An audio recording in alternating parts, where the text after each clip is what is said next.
Meus amigos, então, bom dia mais uma vez. Estamos começando aí o nosso quarto módulo, né? O tempo passa, né? Parece que começamos ontem e já estamos aí no quarto módulo do nosso curso, né? E já com resultados bastante expressivos, né? Fizemos lá o nosso workshop no sábado, foi um sucesso. Vários artigos já foram submetidos no Simpósio de Engenharia de Produção. Então, a ideia é essa, né? A ideia é mostrar o nosso trabalho, mostrar que a gente sabe fazer, né? Sempre dentro aí de uma abordagem prática, né? Como eu mostrei para vocês no primeiro módulo, né? De Fundamentos de Pesquisa Operacional, a PO ela é uma área de conhecimento pragmática, não é filosófica, ficar discutindo temas, né, fosfóricos, pragmática, né? Eu tenho um problema, preciso tomar uma decisão e vou aplicar um método e acabou. E aí é dentro dessa linha que nós estamos começando esse módulo hoje, né? De métodos de agregação de síntese. Bem, e aí como é que eu pensei, né? É claro que nós temos aí uma variedade enorme de métodos de agregação, né? E aí eu pensei em começar com os clássicos, né? Os mais usados no mundo, e aí, conforme for o andamento da turma, eu vou avançando com outros. Eu preciso falar sobre o HP, o TOPSIS, né, que são os dois mais utilizados, e a gente terminando antes, com o tempo, podemos ver vários outros métodos de agregação de síntese, né? E a aula de hoje, na verdade, não é só método de agregação de síntese. Eu vou falar num dos métodos, que é o de Condorcet, que ele é um precursor aí dos métodos de sobreclassificação, que a gente chama de escola francesa, né? Mas por quê? Por que eu achei interessante ensinar esses três métodos hoje? Porque eu vejo que, de uma maneira geral, eu gosto desses métodos, porque eles são simples, né? E eu acredito muito naquele princípio lá da navalha de Ockham, né? Se você tem um problema que pode ser resolvido de duas ou mais maneiras diferentes, a mais simples é a melhor, né? É um princípio da parcimônia, né? Então, e aí eu observei, eu já tinha aprendido vários métodos na minha vida acadêmica, né? Já tinha aprendido HP, TOPSIS, Prometer, e nunca tinha visto esses métodos ordinais. Nunca tinha. E aí, por conta própria, eu falei, espera aí, eu vou sentar e deixa eu dar uma olhada aqui nesses métodos para ver o que eles dizem e tal. E os métodos são super simples, gostei, e eu vejo que, de uma maneira geral, nem no mestrado, nem no doutorado você tem. Eu lembro, por exemplo, quando eu fiz o mestrado, o primeiro método que eu tive contato foi o AHP, né? Ninguém nunca nem falou em métodos ordinais, eu nem sabia a diferença. Eu vou comentar hoje com vocês qual é a diferença entre um método ordinal e um método cardinal, e por que, se for possível, é melhor usar um cardinal do que um ordinal. Eu nem sabia essa discussão, né? Na verdade, eu fui pesquisar, foi aí que eu montei até essa aula que eu vou falar para vocês hoje, né? Porque, assim, é o que eu sempre falo, nós temos uma abordagem prática, mão na massa, mas você tem que saber por que está usando as coisas, né? Por que eu vou usar esse método e não aquele, né? Então, aí eu montei esse material, montei até um capítulo de livro que eu estou para publicar, né? Porque você não acha esse material que eu vou dar aula para vocês hoje, vocês não acham em lugar nenhum na literatura. Ele não está disponível. Você comprar lá aqueles livros que eu indiquei e tal, você não vai achar porque não tem, né? Então, eu até já estou com um capítulo prontinho, na primeira oportunidade eu vou publicar. Então, esses métodos que eu vou explicar hoje, Esses 3 métodos, eles foram, assim, os precursores dos métodos multicritério de tomada de decisão. Foram os primeiros métodos que apareceram. E no século XVIII, 1700 e pouco, 1780, né? Então, isso é outra coisa que eu falo também, né? Normalmente, vocês vão ler num monte de lugar, vão assistir vídeos falando que a PO começou na Segunda Guerra Mundial, o que não é verdade. A PO é muito anterior à Segunda Guerra Mundial. Eu fui até convidado para dar uma palestra, vai ser esse mês ainda, acho que vai ser no dia 22 de fevereiro. E o tema vai ser exatamente esse. A PO começou na Segunda Guerra Mundial, e aí eu vou dar vários exemplos de aplicações de problemas muito antes da Segunda Guerra, né?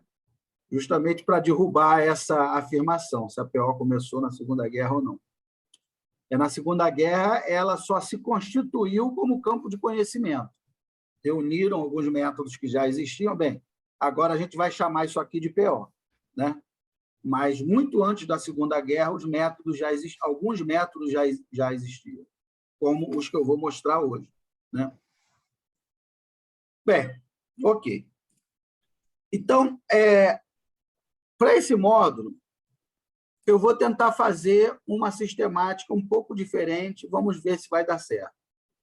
Vai dar certo, no final tudo dá certo. A turma é ótima, eu tenho certeza que vai funcionar. Então, nós teremos 3 encontros. Deixa eu ver aqui as datas, espera aí. Vamos já acertar isso. Então, nossos encontros serão 5, 12 e 19. Tá? No dia 26, seria aquele sábado em branco para vocês ficarem em estudo dirigido. Só que nesse dia 26, ao invés de fazer isso, eu vou colocar o nosso workshop para apresentação dos problemas, no dia 26. Tá? Então, onde que eu quero chegar, né? Para dar certo, para a nossa ideia dar certo. Eu preciso que, à medida que eu for explicando os métodos, hoje, sábado que vem, no outro, vocês já, conforme forem assistindo a aula, a gente for conversando, vocês já tentem pensar em algum problema no contexto de vocês que o método possa ser aplicado. E, caramba, isso aí que o professor está falando dá para aplicar lá na minha empresa. Estou precisando comprar um computador novo. Acho que eu vou aplicar esse método que o professor falou. E, caramba, o professor falou, acho que dá para... Eu trabalho lá em tal setor, preciso selecionar um gerente, eu acho que dá para aplicar isso. Então, eu preciso que vocês já assistam, já com esse mindset, né? Já ajustem o mindset para uma possível aplicação do que a gente está falando, né? Por que eu estou falando isso? Porque agora vocês terão um pouco menos de tempo, né? Mas também vão se livrar logo do trabalho, porque vai apresentar no dia 26 e acabou. O módulo acabou e vocês já fizeram a avaliação de vocês, já vai servir como avaliação, né? Então, nós teremos aulas dia 5, dia 12. Vai ter gente que hoje já vai estar com o seu trabalho na cabeça, com esse trabalho na cabeça, né? Esse trabalho será a avaliação de vocês. Então, teremos aula de hoje, dia 5, depois dia 12, depois 19. Aí vocês já estão pensando, coletando os dados, vendo quais são as alternativas, reunindo com o colega, papapá, né? Naquela semana ali de 19 a 26, é só para colocar no papel e apresentar no dia 26. Entendeu? Bem, aí eu quero que vocês peguem um problema real, né? Não pode ser um problema assim fictício, um problema que tem um monte, né? No nosso trabalho, no bairro. Eu quero que vocês pensem num problema real da sociedade. E a estrutura do trabalho é muito simples. Vocês vão montar 3 slides. 3 só, né? um slide, você vai apresentar o problema. Olha, eu quero avaliar, eu moro em, sei lá, eu moro em Recife, eu moro em São Paulo, eu moro... E aqui as pessoas precisam viajar, sei lá, de Recife para Porto de Galinha. E aí eu preciso avaliar qual é o melhor meio de transporte. Eu ir no próprio carro, eu ir de Uber, ir de táxi ou pegar um ônibus. Então, essas são as alternativas, né? E aí eu quero ver qual é a melhor decisão. Então, no primeiro slide, vocês vão contextualizar o problema. Qual é o problema de decisão que vocês estão tratando? No segundo slide, vocês vão mostrar a matriz de decisão com os dados. Os dados, né? E no terceiro slide, qual foi a solução e você explicar se aquela solução ela teve sentido, não teve. Porque é o que eu sempre falo, né, pessoal? O número isolado, ele é só um número, ele não quer dizer nada, né? Eu preciso pegar esse número e fazer uma análise em cima dele, né? Primeiro, eu preciso fazer uma análise antes para ver quais são os dados que eu vou precisar e por que aqueles dados são importantes. E depois eu preciso fazer uma análise depois de aplicar o método, para ver se o resultado do método realmente ele é aderente à realidade. Nós conversamos sobre isso quando eu falei lá na nossa primeira aula de Fundamentos de Pesquisa Operacional, né? Então, o trabalho de vocês é muito simples, final da disciplina, né? Já valendo para o boletim de vocês, né? É pegar um problema real da sociedade, da universidade, do lugar que vocês trabalham, e aplicar um dos métodos que nós vimos nas 3 semanas anteriores. É só isso. E montar uma apresentação com 3 slides. Primeiro slide apresentando o problema. Pode botar, né, a capinha em 4 slides, né? Aquele de apresentação inicial. E aí o primeiro slide apresentando o contexto do problema. O segundo slide mostrando a matriz de decisão, né? E o último slide, o terceiro slide, discutindo o resultado que o modelo te deu. Se foi um resultado coerente, se não foi, se é possível de ser implementado, se não é. Entenderam? Né? E aí, no próprio módulo, a gente já mostra as soluções que vocês chegaram e já zera essa fatura da nota de vocês para a disciplina. Tudo bem? E aí eu não tenho dúvida que nesses trabalhos já sairão aí muitos trabalhos que já serão os trabalhos finais do MBA, né?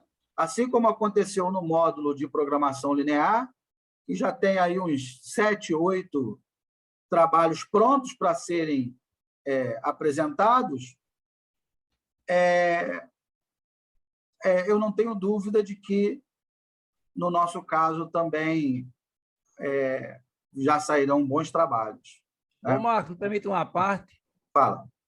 É o seguinte, qual é a grande sacada? É que, no final do curso, você tem que escrever o seu TCC, que ou é um relato de experiência, ou é um próprio trabalho que você fizer numa disciplina, já vale como seu trabalho final, porque aqui a gente não quer burocratizar, não. Aqui a gente quer desburocratizar, por incrível que pareça.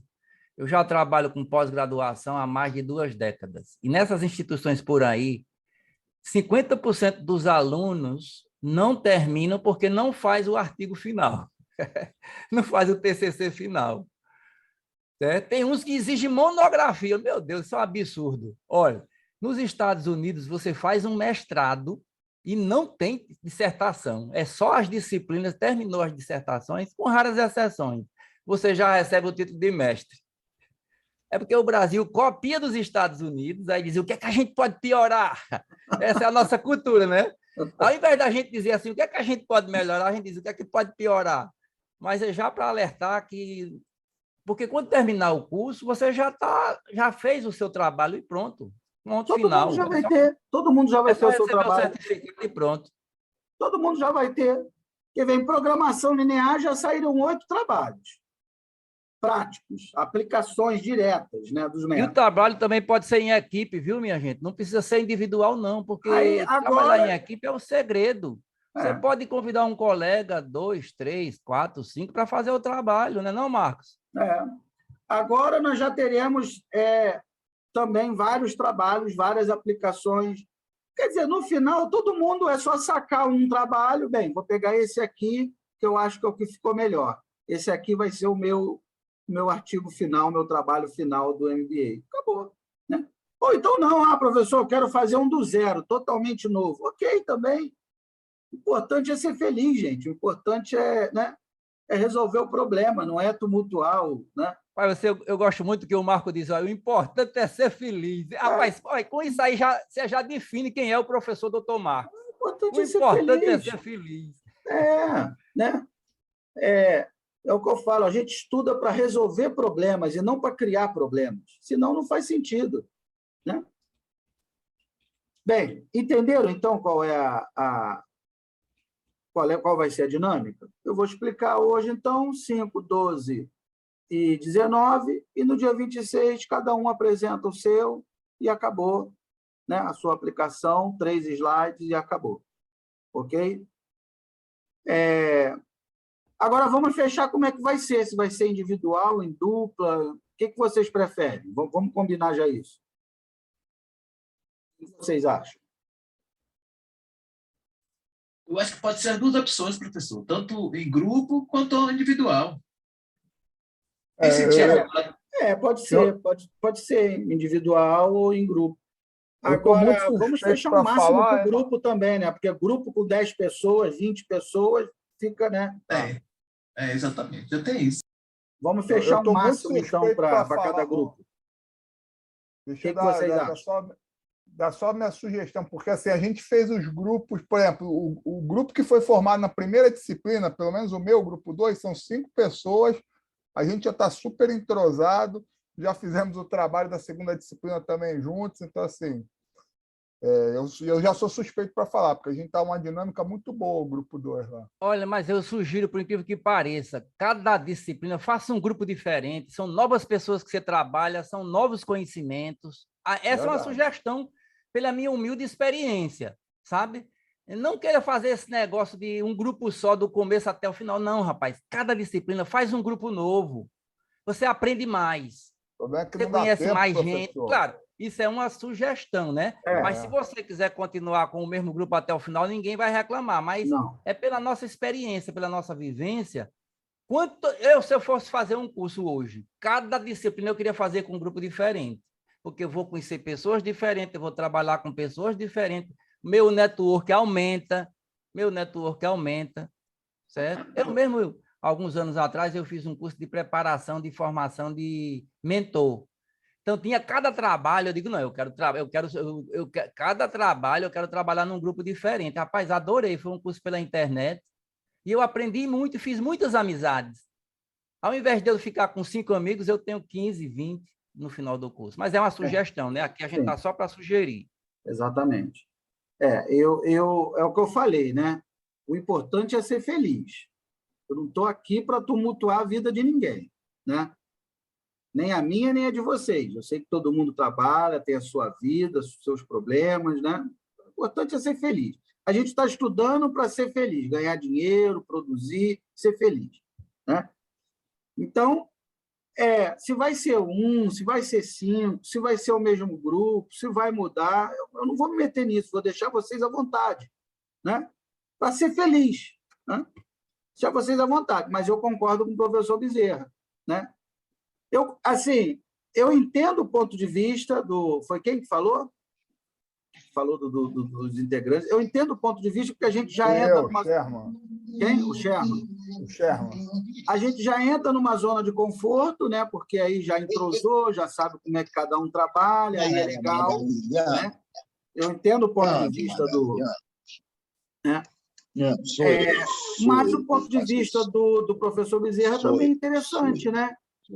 É uma oportunidade de você aumentar o seu network, conhecer outras pessoas, né? certamente você vai estar perdendo a oportunidade de conhecer outras pessoas maravilhosas, como a Dani, o João Marcelo, o Tiago, né? Quer dizer, tem um mundo de possibilidades que você está deixando para trás. Mas... Marcos, eu também queria já mostrar o seguinte, minha gente, vocês observaram o nível da democracia do doutor Marcos? Ele pediu para vocês e dizer, vocês querem de uma, de duas, tal. Ele só sugeriu assim, que não podia ser uma equipe muito grande, mas é vocês que escolhem. Meu amigo, isso é democracia, meu amigo. Ele não disse, não, vai ser desse jeito, não. Ele pediu para vocês escolherem uma maneira. Vocês observaram o detalhe aí? Vocês querem 1, 2 alunos?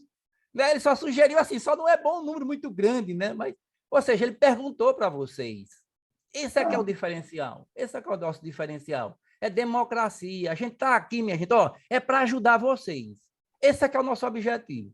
A gente quer ajudar vocês a terem sucesso. Profissionalmente, ganhar dinheiro, ganhar muito dinheiro. Agora, não pense em ganhar pouco, não, porque dá o mesmo trabalho, né, não, Marcos? Dá o mesmo trabalho. Sonhar pequeno, sonhar grande dá o mesmo trabalho. Pensar grande.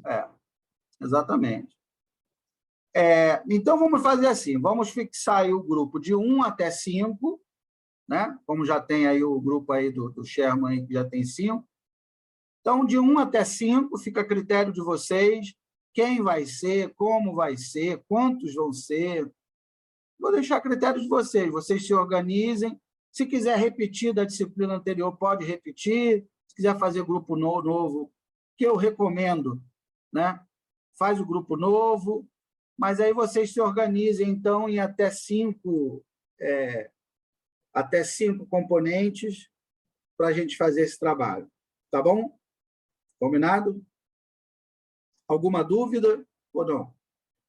Podemos passar para... Podemos seguir adiante. Tudo bem? Então, vamos lá. Bem, então, vamos começar falando... Então, deixa eu começar aqui. Ok.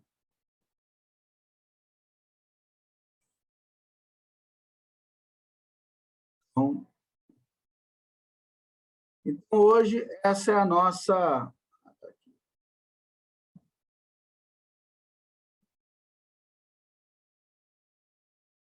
O que está aparecendo aí para vocês? Está aparecendo as duas telas ou uma só? As duas, né? As duas, professor. Espera aí, deixa eu ver aqui. É porque eu coloquei o outro monitor. Professor, Agora, somente uma né? dúvida antes de começar a aula, referente à própria matéria. Esse método que o senhor vai ensinar hoje, ele é gama, alfa, beta ou os 3? Ele é da problemática gama. Ele é problemática Gama, né? de ordenação. Ah, joia. Tá? Bem, então, meus amigos, hoje nós veremos aí os métodos ordinais de Borda, Condorcet e Copeland. Né? Como eu falei para vocês, não é um conteúdo muito... Não há um conteúdo muito grande na literatura. Eu não sei por quê. Assim, se você for pesquisar sobre o método AHP, TOPSIS, Prometeu, você acha muita coisa, livro, artigos. Agora, se você for pesquisar sobre métodos ordinais, você não encontra muita literatura sobre o tema, né?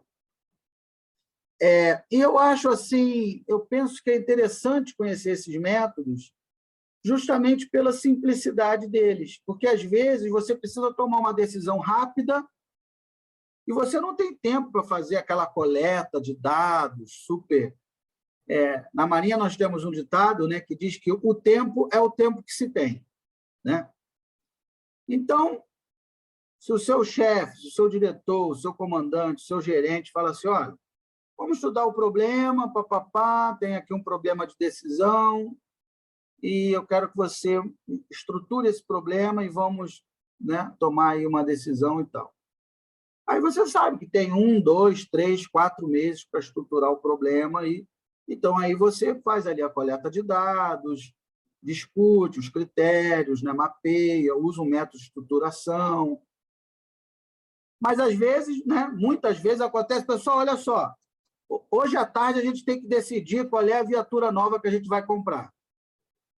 E aí você vai decidir no chute? Não, né?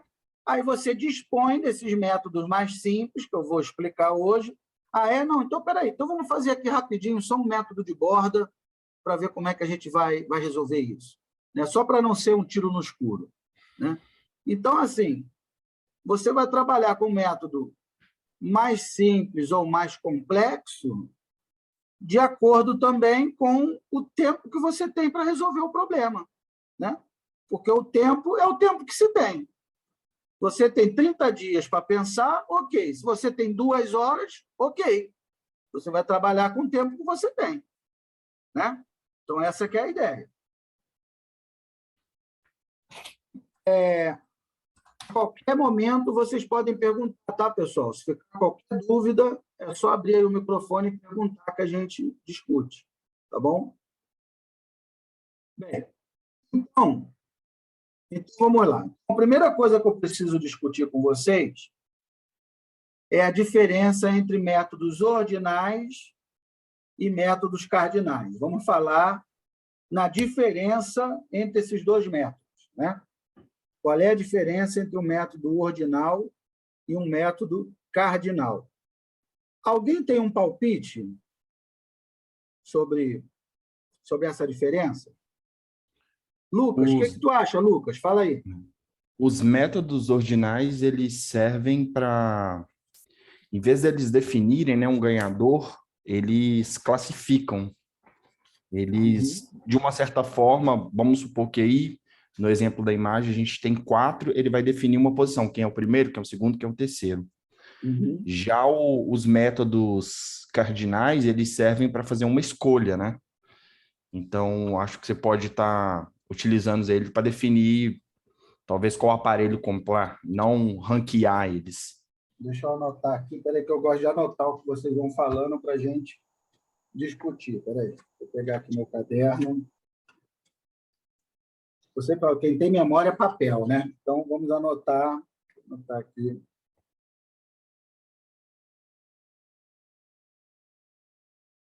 Os ordinários. Tá. Vamos lá, vamos discutir. Olha só. Na verdade, eu posso utilizar tanto um método, por exemplo, uma problemática gama, uma problemática de ordenação. Eu posso utilizar tanto um método ordinal quanto um método cardinal. Né? Só que vocês vejam, por exemplo, aqui, deixa eu escrever aqui, peraí. O método aqui, se eu tiver um valor cardinal associado, se eu tiver a cardinalidade, aqui, peraí que está dando um tilt aqui na minha caneta. Aqui. Se eu tiver o valor cardinal, 90 minutos, 96, 100, 130, eu consigo estabelecer a ordem, né? Quer dizer, a Penélope aqui foi a primeira, né? O primeiro colocado, o segundo, aqui o terceiro e aqui o quarto. Né? Se eu tiver uma cardinalidade associada a cada alternativa, com a cardinalidade eu consigo a ordenação. Tudo bem? Né? Então, eu posso tanto utilizar métodos ordinais para obter um resultado ordinal, quanto para obter um resultado cardinal. Né? Só que, para decidir, para o tomador de decisão, qual método deixa ele numa situação mais confortável? Qual das duas saídas? Né? Essa aqui ou essa aqui? A mais fácil é de cima, porque está só ordenando, mas a de baixo tem as distâncias entre eles, né? Tem o grau de afastamento, de aproximação, ou se está passando no nível ou não, que ele vai estabelecer. Exato. Quem que falou? O Andrés. Pois é, Andrés. Então, quer dizer, cognitivamente falando, a primeira, né, a de cima, ela vai exigir um esforço cognitivo menor do decisor. A Penélope é a primeira, né? O cara lá é o segundo, terceiro, pá, acabou. Cognitivamente falando, o esforço exigido pelo decisor é menor. Mas, em termos de apoio à tomada de decisão, o dado cardinal ele é melhor. Por quê? Porque eu sei a distância relativa entre as alternativas, né? Na verdade, aqui foi 90, 96 e 100, mas eu vejo que esses três aqui estão relativamente próximos uns dos outros, né? Quem está longe, na verdade, é o Dick Vigarista, e ele ficou lá por último mesmo. Mas esses três aqui estão, né, pertinhos ali um do outro. Eu consigo a distância relativa entre uma alternativa e outra. Então, a primeira coisa que a gente precisa entender é esse conceito, né? Quando é que eu vou utilizar? O que é um método ordinal e o que é um método cardinal? Então, olha só, vou dar um outro exemplo para vocês, né? Vou dar um outro exemplo para vocês. Vamos supor, eu gosto sempre de exemplos simples, né? Vamos supor que a gente quer escolher um smartphone para comprar. Smartphone. Né? E aí eu tenho lá as opções, por exemplo, eu tenho o iPhone, Samsung e LG. Dessas três opções. Né? Aí, por exemplo, eu aplico um método ordinal. Esses que nós vamos aprender hoje. Aplico um método ordinal. Aí eu fico com a seguinte situação. Ó. Em primeiro lugar, apareceu o Samsung. Em segundo lugar, o LG. E, em último lugar, o iPhone. Os métodos que nós vamos aprender hoje, eles me dão isso, eles me dão a ordem. Quem é o primeiro, quem é o segundo e quem é o terceiro. Eles me dão só a ordem. Eu não tenho um valor cardinal, eu não tenho um score que meça o desempenho de cada um numa escala. Eu não tenho um valor cardinal associado. Né? Porque, ué, o Manuel está aí com a gente? Sim. Agora que eu estou vendo o Manuel, está assistindo a aula lá da Suíça, Manuel. E aí, está muito frio aí na Suíça? Não. Pessoal. Seja bem-vindo aí, Manuel. Então, olha só. Então, o método ordinal ele vai dar as alternativas ordenadas para a gente. Mas eu tenho um score para cada alternativa? Não tem um score dentro de uma escala. Pode ser tempo em minutos, pode ser um número decimal, pode ser porcentagem, pode ser... Eu não tenho um score para cada alternativa. Eu só tenho a ordem. Primeira, segunda e terceira. Ponto. É isso que o método ordinal me dá. Né? Agora, vamos supor... por que a tomada de decisão com o método ordinal ela é limitada? Né? Ela limita um pouco o decisor. Vamos analisar por quê. Foi o Andréas que falou, né? Foi o Andréas. Exatamente o que ele falou. Olha só. Vamos supor. Agora eu vou ter um resultado cardinal.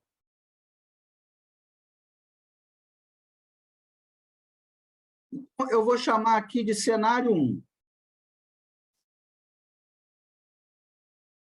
Vamos supor que, num cenário 1, eu apliquei um método cardinal, por exemplo, o HP, que nós vamos aprender. É um método cardinal. Né? Aí vamos supor que o Samsung ficou em primeiro. Mesma coisa. Samsung, primeiro. Segundo, LG. terceiro iPhone. E o HP, ele me dá uma cardinalidade em porcentagem da preferência global de cada alternativa, né? Então, por exemplo, vou ter lá que o iPhone ele ficou com, sei lá, 0,25, aqui ficou com, sei lá, 0,30 e aqui com 0,45. 45%, 30% e 25%. Né? O tomador de decisão não é um resultado mais rico, o método cardinal? É mais rico, porque a partir da cardinalidade, 0,45, 0,30 e 0,25, quem é o primeiro? Eu já mato que o primeiro é o 0,45. Quem é o segundo? 0,30. Quem é o terceiro? 0,25. Então, a partir da cardinalidade, eu já concluo qual foi a ordenação. Né? Eu já tenho o resultado ordinal. E aí eu posso ter um outro cenário. Vamos imaginar, por exemplo, por que o método cardinal ele é mais interessante? Vamos imaginar que eu tenho aqui um cenário 2, que tenha dado o mesmo resultado. Primeiro, segundo, terceiro. Samsung, LG e iPhone, mesmo resultado. Só que vamos supor que o resultado foi o seguinte, ó. 0,42, não, 0,48,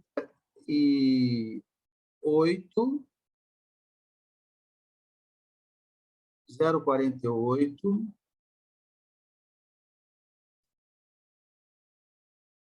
0,46, né? E aqui 0,06. Né? 0,06. Tá. Então, quer dizer, 48%, 46% e 6%. Um exemplo. Observa o seguinte, olha só.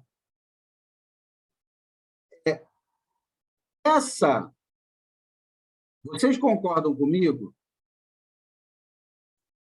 Cadê a caneta? Vocês concordam comigo? Essa ordenação aqui é igual a essa, sim ou não?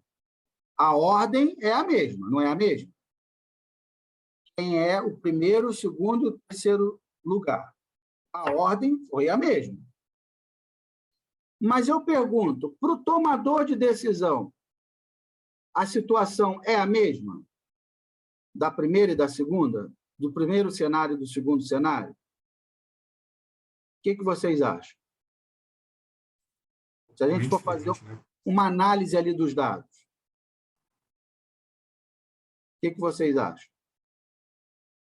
É bem diferente, né? Você consegue argumentar por que a terceira, de forma nenhuma, entraria em primeiro lugar, por exemplo. Exatamente. Olha só. No primeiro cenário, eu consigo nitidamente ver uma distância. Como eu tenho um valor cardinal associado, numa determinada escala, pode ser em porcentagem, em minutos, no que for, eu consigo ver aqui uma separação, a distância relativa entre as alternativas. Não me fica dúvida de que realmente o Samsung é o primeiro, o LG é o segundo, o iPhone é o terceiro. No segundo cenário, embora a ordenação seja a mesma, o primeiro lugar, o segundo e o terceiro, acontecem duas coisas interessantes. Eu vejo que, na verdade, tecnicamente, esses dois estão empatados. 48%, 46% de preferência, praticamente empatado. E esse cara aqui é terrivelmente ruim, ele não é para ser comprado de jeito nenhum. Né? Vocês vejam que, por uma mesma ordenação, eu tenho assim uma análise de decisão completamente diferente para uma mesma ordenação. né? Por exemplo, no primeiro caso, o meu diretor, o meu chefe, fala assim: olha, eu não gosto da Samsung, não vou comprar. Não quero comprar o primeiro lugar, porque eu não gosto dessa marca.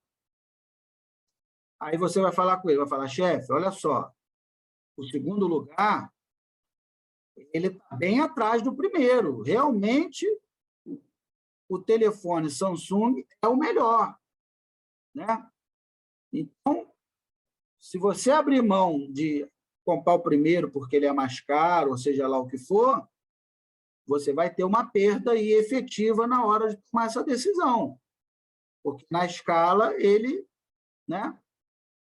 Agora, no segundo cenário, se o teu chefe vira para você e fala assim: ô Manuel, eu não quero, aqui no segundo cenário, né? Eu não quero escolher o Samsung. É um impacto muito grande se eu escolher o LG ao invés de Samsung. Aí o que o Manuel vai falar? Olha, na verdade, não, eles estão quase empatados, eles são quase igualmente bons, porque um levou 46% da preferência global e o outro levou 48%. Então, os dois são muito bons. O único que o senhor não deve comprar é o iPhone, mas os dois são muito bons, né? Vê que, para uma mesma ordenação, eu tenho dois cenários completamente distintos, né? No primeiro cenário, eu falo: Dani, eu não quero comprar o Samsung. Não quero, tira ele. Ih, chefe, olha, então, o outro, assim, o Samsung é bem melhor que o segundo e o terceiro lugares. Cuidado com essa decisão que, né, ele tem 0,45%, 45% de cardinalidade, o outro tem 30% e o último 25%. Na verdade, esses dois aqui que estão quase empatados, né, o LG e o iPhone. Você tem um isolado lá muito bom, com 45%, e os outros dois a meia boca, com 30% e 25%, empatados em segundo lugar, né? Empatados não, né? Próximos. Já no cenário 2, não. No cenário 2, eu tenho duas alternativas que são muito boas ali perto do primeiro lugar, e uma muito ruim, né? Mas essa nuance você só pega com valor cardinal. Com o método ordinal você não pega, né? Se eu só te der isso aqui, né? Ó, o resultado do meu problema é esse. Primeiro o Samsung, segundo LG e o terceiro o iPhone. Você consegue pegar essa sensibilidade de quem é, né? Do quão melhor é cada um? Você não consegue pegar, né?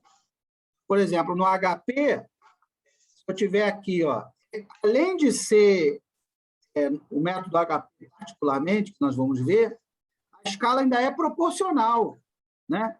Então, por exemplo, eu tenho aqui o primeiro colocado, o segundo, terceiro.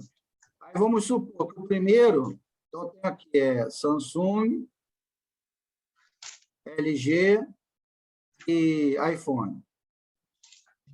Aí vamos supor que o HP, né? Ele mantém uma escala proporcional. Então, vamos supor que aqui eu tenha 0,60, 0,30 e 10. Eu ainda posso concluir que o Samsung é 2 vezes melhor que o LG, e que o LG é 3 vezes melhor que o iPhone, e que o Samsung é 6 vezes melhor que o iPhone. Então, quer dizer, é uma decisão muito mais refinada, né? A conclusão que eu tiro aqui, ó, é que o Samsung é 2 vezes melhor, 2 vezes melhor que o LG. Professor, Samsung é 6 vezes melhor que o LG. Professor Marcos, bom dia. E o LG é 3 vezes melhor. 6 vezes melhor que o LG, não, iPhone, né? Escrevi errado aqui. 6 vezes melhor que o iPhone. E o LG é 3 vezes melhor e o iPhone. Quer dizer, é uma decisão muito mais fino, né? Muito mais refinado. Quando eu uso um método cardinal, eu tenho um apoio à decisão muito mais refinado do que quando eu uso um método ordinal. Deu para entender isso? Quem ia falar aí? Alguém ia falar aí comigo. Professor, bom dia, Rivânio. Fala aí, Ivano. Consegue me ouvir? Estou ouvindo. Eu vivenciei a situação prática, né? Eu fui postar em encomendas nos Correios, aí eu tive que escolher, né? Questão do preço e do prazo, né? Aí eu tinha lá o Sebex 3 dias, né? R$130, né? E o PAC 7 dias, R$90, né? Então aí teve uma escolha que eu utilizei dois atributos, né? O preço e o prazo. Então é um tema interessante, né? Para aplicar aí nesses métodos aí. Já, né? Você já tem um problema para aplicar. Não tem problema já. Tem que pensar no produto, se tem urgência, se não tem. Né? Você já tem um problema. Já tem problema para resolver aí, né? Seu problema do módulo já está definido. Origem, destino, a urgência Isso. na encomenda, se a urgência não urgência, o preço. Isso. Tem vários atributos que podem ser aí elencados, né? Para resolver o problema. Tem outros atributos que você pode colocar. Né? Então, assim, como você falou no início da aula, né? Um problema real, né? Que eu vivenciei, eu já posso aplicar, né? Pode aplicar. Já pode aplicar. Os métodos aí. É para isso que a gente está estudando, né? Para tomar decisões em problemas reais. Você já pensou aí no seu problema. Aí, no caso aí, na situação que eu vivenciei, eu postei um Select, porque eu tinha mais urgência, né? E a variação de preço não era muito alta. Entendi. Então, eu tomei a decisão, né? Mas tem N variáveis aí, né? Que podem ser trabalhadas, né? Claro. Esse problema, né?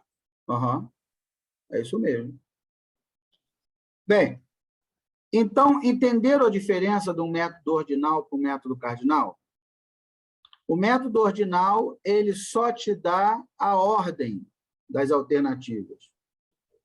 Você não tem um score, você não tem uma cardinalidade associada a cada uma delas.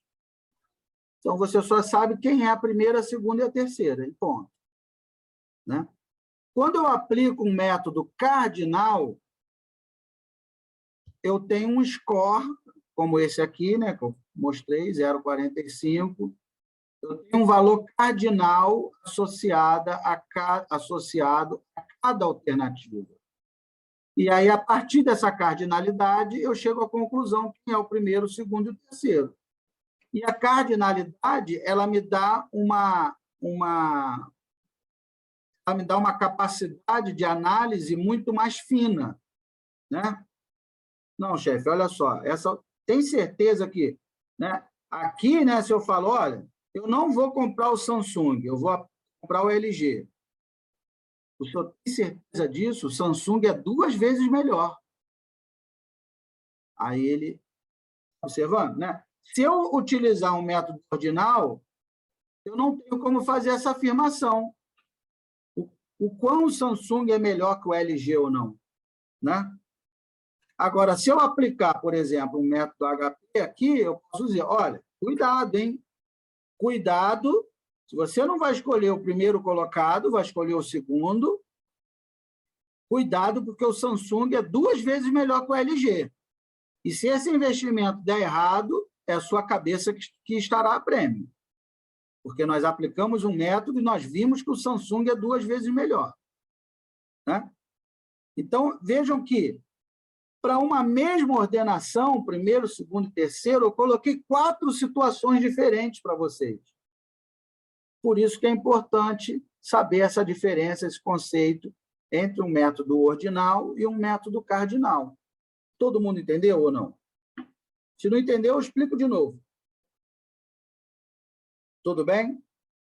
Professor Bezerra, e aí? O que o senhor achou? Rapaz, eu achei fantástico, viu? Porque, às vezes, a gente nem percebe esses detalhes, né? Esse detalhezinho aí, a gente nem percebe que a melhor tomada de decisão não é a ordinal, né? Porque tem que olhar nas entrelinhas, a cardinalidade associada. Nas entrelinhas. Fantástico. Aí, vocês podem me perguntar assim, ué, professor, mas se é melhor, na medida do possível, aplicar um cardinal para ver qual é a cardinalidade associada a cada alternativa, para que o senhor vai ensinar métodos ordinais hoje? Por dois motivos. Primeiro que você entendendo os métodos ordinais já é um esquenta, né? Para você entender os cardinais. E para você aprender a correr, você tem que aprender a andar. E para você andar, você tem que engatinhar, né?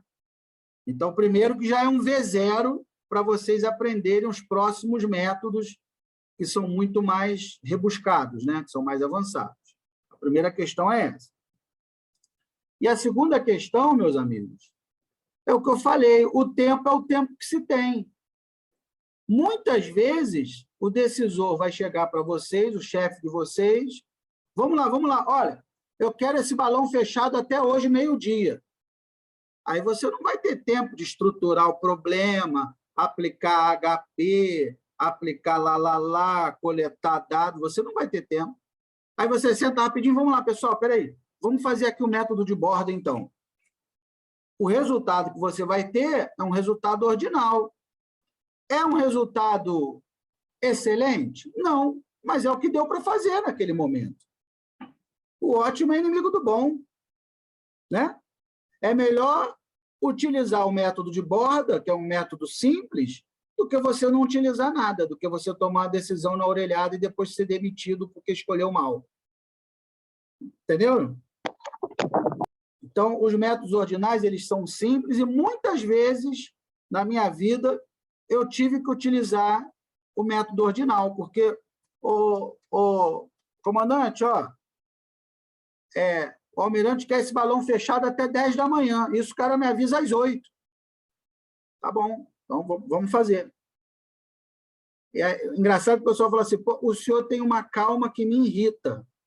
O senhor tem uma calma irritante, porque pode estar o mundo acabando e o senhor está sempre sereno, sempre. Eu falo, cara, né? O tempo é o tempo que se tem. Se eu ganhei 2 horas, eu vou fazer um apoio à decisão adequado a 2 horas. Mas eu vou fazer alguma coisa, né? Eu vou conseguir fazer alguma coisa. Não é o melhor que eu poderia fazer, mas eu vou, né? Não é o melhor que eu sou capaz de fazer, mas eu vou fazer o melhor possível dentro dessas 2 horas que eu tenho. Então, aí eu pego... Oi. E pode ter momentos também nessa tomada de decisão que a cardianidade para você não vai ter tanto impacto, né? Por exemplo, se você já define, define um grupo de países ou cidades que você vai viajar, já está definido. Você só pode fazer o método para ordenar e saber qual que você vai primeiro, qual que você vai segundo. É verdade, né? Aí, quer dizer, depende da natureza do problema, dos dados que você tem, do tempo que você tem para fazer essa análise, né? Mas, assim, eu percebo que as pessoas que meio demonizam os métodos ordinais, eu acho que é por isso que nem ensinam, né? Elas demonizam os métodos. Método ordinal não serve para nada, é uma bobagem, só dá a ordenação, não dá o valor cardinal. E nem ensinam, nem me foi ensinado, nem no mestrado, nem no doutorado, eu aprendi sozinho, né? Mas eu acho isso um equívoco. Eu acho isso um equívoco muito grande, né? Porque o método ordinal ele tem o seu valor. Quando você precisa tomar uma decisão rápida, você não tem muitos dados quantitativos, você só tem a opinião do especialista. O método ordinal ele quebra um galho muito grande, né? Ainda mais num cenário como o que a gente vive, que ninguém usa método nenhum para decidir nada. As decisões são todas na orelhada, né? Então, se você aplicar um método ordinal para uma decisão, já é um avanço enorme, porque ninguém usa nada, as decisões são todas na orelhada. Então, mesmo sendo um método simples, um método fácil, como eu vou mostrar para vocês, eu acredito que os métodos ordinais são interessantes e é bom ter esses métodos na nossa mala de ferramentas. Quem levantou a mão aí? Alguém levantou a mão para tirar uma dúvida? Fui eu, professor. João Luiz. Fala aí, João. Fala aí. Professor, um pequeno comentário e uma dúvida, uma pergunta. Primeiro, pelo seu comentário, que de fato é isso mesmo. Às vezes a gente, em pesquisa mesmo, no meu trabalho, na Embrapa, simplesmente você não tem tempo físico de fazer o melhor modelo, de fazer melhor análise. Não tem. Simplesmente não tem, porque você colhe, planta, tem alguns dados lá, mas não dá tempo você fazer o melhor modelo. Simplesmente não dá tempo. Não dá. E outra coisa é o seguinte, a gente percebendo essa cardinalidade somando 1, pelo que eu estou vendo, Então, quanto maior o número de opções que eu tenho, mais fragmentada fica essa cardinalidade. Mais difícil fica. Okay. Isso, veja bem, eu coloquei aqui somando 1 só para facilitar o entendimento. Isso não é... Foi muito bom essa sua intervenção, foi muito boa essa sua intervenção, João, porque senão eu posso acabar induzindo vocês a uma conclusão equivocada. Não é verdade que todos os métodos cardinais eu vou ter valores decimais que no final a soma vai dar 1. Isso não é verdade. Eu peguei aqui só para facilitar o entendimento, a soma dando 100%, que é o caso que acontece com o método AHP. O método AHP, eu vou ensinar para vocês na semana que vem. E nele, sim, especificamente, quando eu aplico o método AHP, a soma dos valores das alternativas, né, das cardinalidades, sempre tem que dar 100%. Isso é um fato para o método AHP, mas não é um fato para todos os métodos. O TOPSIS, por exemplo, isso não acontece, da soma dá 1. Entendeu? Então, a gente tem que ficar com isso. Tanto é que no TOPSIS eu nem posso chamar em termos de porcentagem, porque se eu chamasse em termos de porcentagem, a soma teria que dar 100%, né? Então, eu só fico com valores decimais mesmo, no método TOPSIS. Tá? Então, nem sempre a soma dá 1. Essa é a primeira questão. Né? Nos métodos cardinais, não obrigatoriamente, a soma dos valores tem que dar 1. A segunda questão que você colocou muito bem, que já me dá um gancho para uma outra colocação para vocês. O que o João falou, para quem não entendeu? Vou apagar aqui para a gente poder... O que o João falou? O João falou o seguinte, ó. Eu sei que a soma dá 1. É 100%. Aí eu falei que isso não é uma verdade para todos os métodos. Alguns métodos, sim, outros não. Né?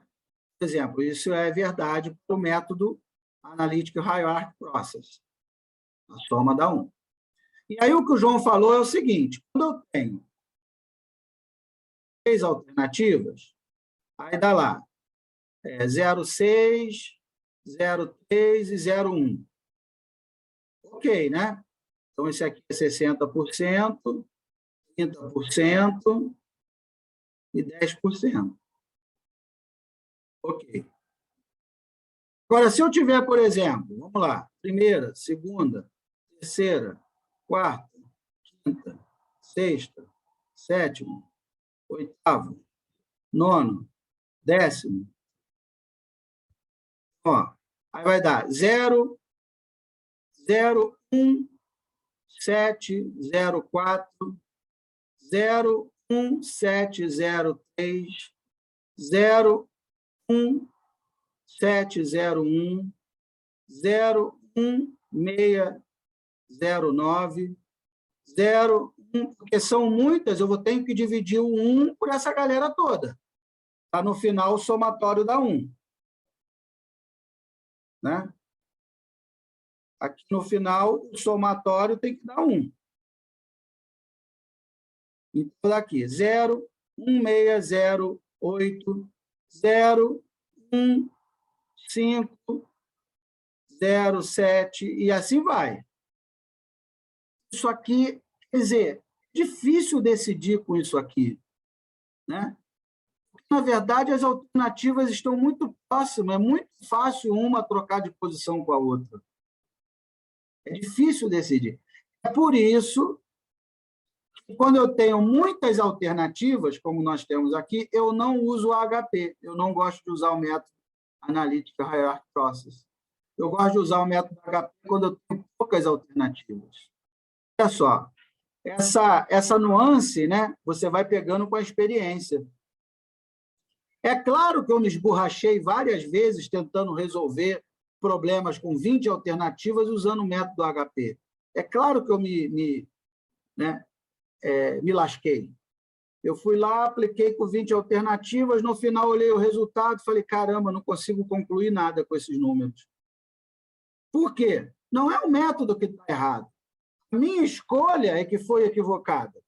Eu não escolhi o método certo para resolver aquele problema, né? Falei, bem, com HP não ficou legal, vamos tentar com TOPSIS. Aí fiz com TOPSIS, deu nitidamente quem era a melhor alternativa. Eu falei, então, para esse tipo de problema é melhor usar o TOPSIS, né? Então, é por isso que eu falo para vocês que é importante a gente ter uma cesta com o máximo de ferramentas possível, né? Vários métodos diferentes possível, e saber qual é a melhor circunstância em que eu vou utilizar um método ou que eu vou utilizar outro método. Então, olha quantas dicas interessantes eu já dei para vocês hoje. Ó. Você precisa resolver um problema rapidinho, tu tem 1 a 2 horas para resolver, não tente fazer por método cardinal, você não vai conseguir. Porque você precisa fazer uma coleta de dados, estruturar o problema. Você precisa resolver um problema rapidinho, você tem que partir para um método ordinal. Abre uma planilha de Excel, aplica lá o método de borda, ou Condorcet, ou Copland, e vê qual é a solução. Pronto, você já tem um apoio à decisão. É o melhor que poderia ser feito? Não é, mas é o que deu para fazer dentro do tempo que você tinha. Então, essa é a primeira dica, né? A segunda dica, se você tem muitas alternativas, o método HP não é bom. Eu vou ensinar na semana que vem. Método HP é bom para poucas alternativas, 3 alternativas, 4 alternativas, que aí você consegue ver nitidamente uma separação entre elas. Se você tiver muitas alternativas, você não consegue distinguir o quão uma é melhor do que a outra. Entendeu? Então, essa observação aí do João foi bem pertinente, bem interessante para a gente fazer essa discussão. Tudo bem até aí? So far, so good? Está tudo bem até aí? Todo mundo entendeu? Tranquilo, passou para mim. Claríssimo, claríssimo. Bom, então, assim, fechamos, né, essa discussão inicial, o que é um método ordinal e o que é um método cardinal. Muita gente aplica o método HP, o método TOPSIS, o método, né, outros métodos, e nem sabe que eles são classificados como métodos cardinais.